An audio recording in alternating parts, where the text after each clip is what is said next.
Hi everybody, just thought I'd let you catch up on day 35.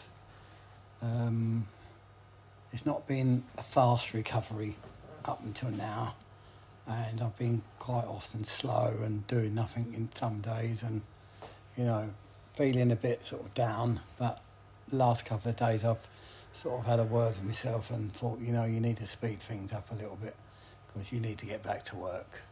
So yesterday and last night I went for a walk round the block outside my house and I counted the steps all the way round and they added up to 1,070 steps.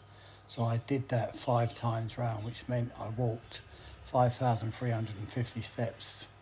Now that sounds a lot, but I find walking with your knees, you're not bending them as far, it's just walking, it's pretty damn easy.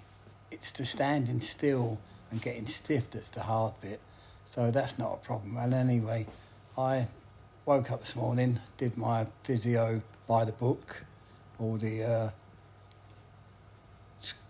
quads, gets quad muscles, like get your legs powerful. Anyway, I did all them and then I decided, right, go over and cut my friend's grass across the road. That led into the afternoon. Then I said, right, I'm going to go over the park where I've been before and I like this machine. I haven't got it at home. It just seems the motions that it gives to my knee is great. So, and there's no tension. It's just like free moving. So I went on that and this was the results and it really worked. It worked well and I'm really happy about it. So thanks for watching my recovery. Love you all. Bye.